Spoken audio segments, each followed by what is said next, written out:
This is Raymond Daniels, and you're listening to MMA Ground and Pound.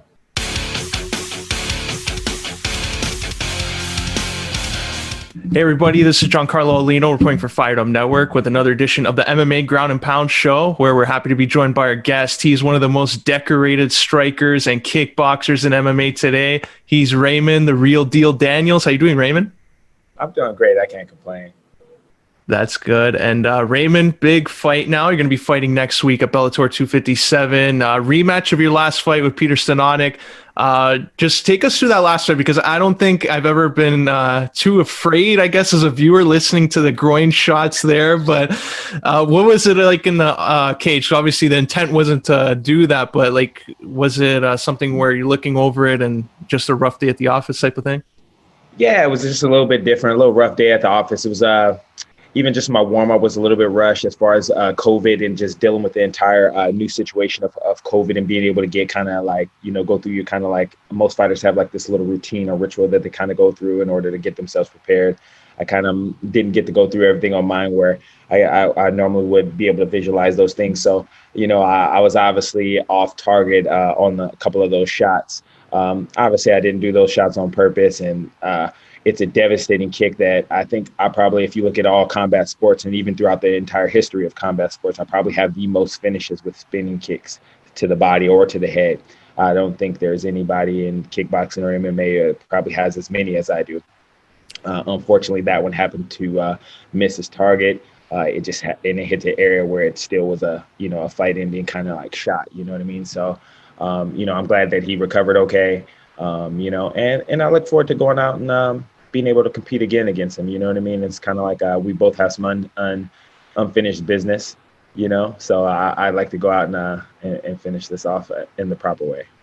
And what was it like competing in that new environment at the time? Because there's no fans in there. Like, you talked about your routine going into it, was just even everything in the cage that you're used to, was that thrown off as well?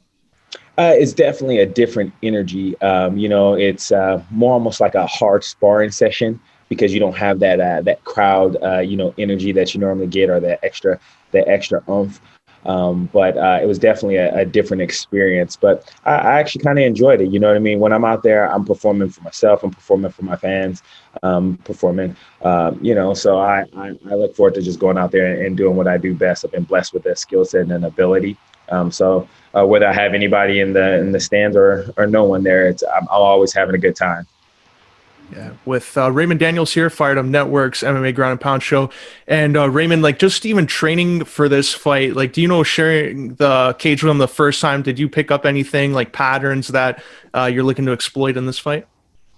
Oh yeah, well, definitely. I mean, he's a tough guy. He comes out, he's swinging hard, he's swinging for the fences, he's trying to knock a home run with every shot.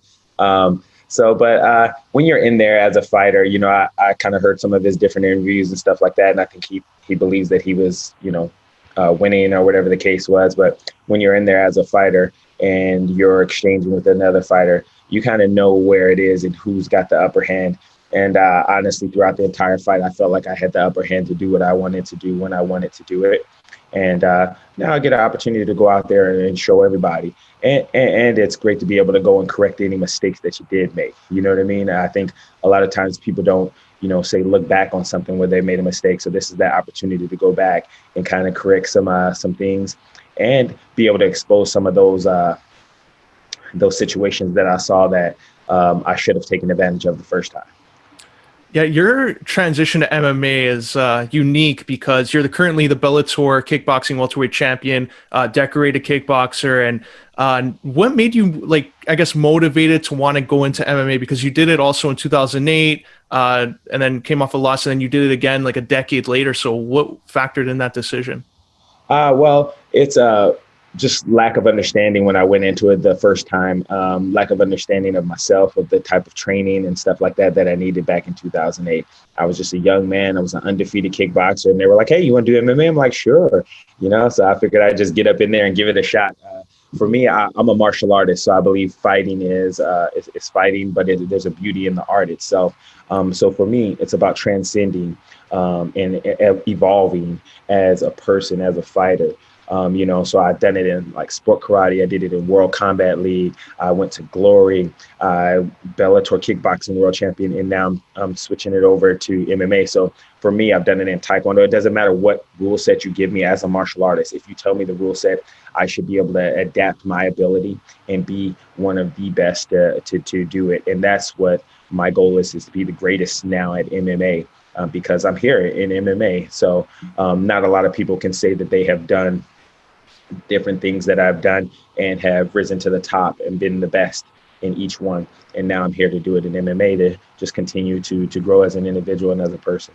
Yeah, for sure. And like, I think it's interesting too in MMA, like you see so many guys come into it, and it seems like if you're a Division I wrestler, that's like a dime a dozen in MMA. That's like the base that a lot of these guys have, and Brazilian Jiu-Jitsu, same thing. So what makes it about kickboxers though, that like, how come so many of it you feel don't transition into MMA?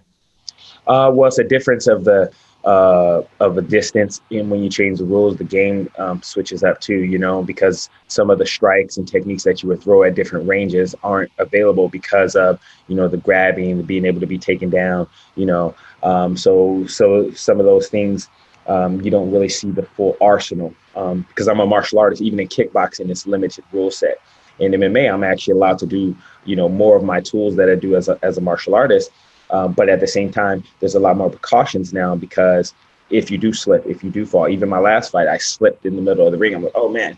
And then it's, you have to make sure you're very well-rounded and well-versed. So it limits your tool set. So that's why I think you don't see a lot of people transitioning as much as you would like. But when you do see that, then you see a huge difference in sometimes the ability of the striker. And I think that that's what is fascinating. And that's what I love about it, because I'm a martial artist. I transferred into kickboxing. I've done it in kickboxing and all of the different sports as well. Yeah. And like, you're 40 years young and you look like you haven't lost a beat in there. Like, can you say about your longevity? Like, what do you attribute that to? I'm like a fine wine. I just get better with time. No, martial arts is honestly like the fountain of youth, to be honest. And that's why I love it. I have a martial arts school called World Champion Karate, where I have a nice size martial arts school where I have a bunch of kids. I'm teaching families and stuff like that. So it keeps me young. But just making sure I'm focusing on, my strength and conditioning, taking care of my body, treating my body as God wanted us to do. And just making sure I stay focused and listening to my body. Before, when I was younger, I used to train through a pain, train through, an injury. Now I'm over here at Training Lab with Coach Sam Calavita, and he is a mad scientist, and oh my gosh, he has taken me to an entire new level. I've always considered myself a very in shape athlete. But he has challenged me and pushed me in so many ways. He's also made me take days off to recover, which is a new thing that I implemented into my training regimen. So, I'm 40. I'll actually be 41 this month, at the end of this month. Well, my wife is actually going to be fighting on my birthday. So that's one of the best birthday gifts that you can get, but I feel stronger than I ever have. I mean, if you look at the techniques and the moves that I'm doing, you don't see anybody in their 20s or 30s doing anything like I'm doing. I'm very blessed. I was blessed with an ability and a skill set. And I love to go out there and show everybody my talents. Oh yeah, you definitely showed your talents. Like, I remember that 720. I'm sure a lot of people have seen that highlight. What goes to your mind when you're in the cage and you see that? Like, is that on the spot? Do you say, you know what, I'm going to try this and hope it works? Like, take us through what's going through your mind during a 720 or a spin kick. Well, there's certain elements have to present themselves in order for me to throw a big bang technique, so to speak, like that. But it's a very kind of interesting thing when I try and explain it to people. So when certain elements present themselves, then it allows me to be able to throw something that I've been, practicing, or something that I've been doing, or something I've been saving up, or something that I dreamt about. You know what I mean? I like to do things that most people only dream about or see on maybe the big screen, or the Ninja Turtles, or the new Mortal Kombat movie that's coming out. I'm the one that's going to get it in the actual MMA ring and actually throw those techniques. When it's happening, it's almost like I see things. It's the best way to explain it, in slow motion. And as I'm going through the motion, my mind is processing all this information. So imagine a computer. You type in whatever it is you're looking up on the Google search, and then it just all this information just pops back up for you, and then you get to select what it is that you want to actually look for. And that's kind of how it is when I'm going through emotion. All this information pops up for me, and it's like, oh, which one do I want to do? I want to do that one. And then that's how it comes out. So I really love what I do. A lot of people fight because they're upset or they're angry. I fight because I was blessed with a gift. I actually have fun. It's my passion. So for me, it's like a party when I get to go out there. A lot of people take it very seriously, but I do realize that it is a sport. I am enjoying myself. This person signed up. I'm not trying to use my skill set to hurt anybody or anything like that. I'm trying to fellowship with people, trying to get to know different people and from different walks of life. And it's great to see you in there. For those just joining us once again, this is the FiredUp Network's MMA Ground and Pound show with special guest Raymond the Real Deal Daniels. And Raymond, some of our final questions here. Like a lot of interesting talk has been coming out. Like George St.Pierre famously talked about hard sparring and something that he doesn't really see as a benefit to MMA fighters. Just curious, like yourself coming from kickboxing, do you believe in hard sparring in preparation for your fights? I don't really do like a lot of hard sparring rounds. If you ask any of my sparring partners, I kind of try and pride myself in being able to spar with them. And we could spar 7 days a week if we wanted to, because we keep our bodies healthy, we keep ourselves well. So I pride myself in not hurting my partners and them not hurting me. I don't personally believe in hard sparring a whole lot, because what you're doing is your body. Everybody say a car has a certain amount of miles that it can go before the engine breaks down. And if you continue to pound that car day in and day out, then that car is not going to have the same longevity and same lifespan. If you look at me, I'm 40 years old. I'm about to be 41, but I'm still able to go out and perform at the highest level. For me, that's because I do a lot of like what I call flow sparring. Fighting is it's about a rhythm. And as long as you have that rhythm, and I can put my hand on your chin, doesn't mean I have to actually hit you hard. If I can put my shin across your leg, doesn't mean I have to technically kick you hard. So I've had the great pleasure of sparring with GSP, and we've sparred multiple days in a row. In fact, he was one of my sparring partners for a couple of my training camps, and we did a lot of just flow sparring, and because that's what I do, that's what he does as well. And you still develop the same timing, the same rhythm, but without all the bumps and bruises, and you're able to train just as hard the very next day, or even spar multiple times in one day. That's great to hear, because a lot of fighters, sometimes they talk about training and they go all out and hard sparring, and it's great. And I guess rejuvenating, refreshing to hear like someone like yourself who's accomplished everything in combat sports saying that it doesn't really benefit as much as just sparring casually, sparring competitively. So that's great to hear. You have the same like speed and technique on it, but if you can learn to pull your technique, then you actually have true control over your technique. If I can only throw it hard, then I don't really have control of my technique. My technique has control over me.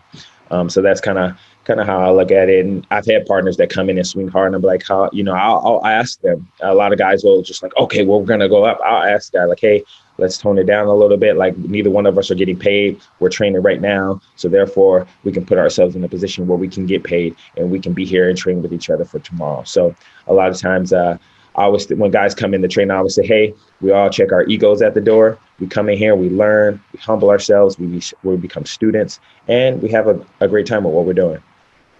It's great to hear. Before we wrap up here, Raymond, how can our listeners and viewers follow you on social media? You guys can check me out on Facebook or on IG at RD_GOAT. That's RD and then _GOAT, and GOAT stands for God over all things, our greatest of all time, which is my goal. That's great. Highly recommend that follow. Raymond, I'd like to thank you again for sharing your time, coming on here to talk about your upcoming fight, and I wish you all the best and happy early birthday. Thanks a lot. I appreciate it.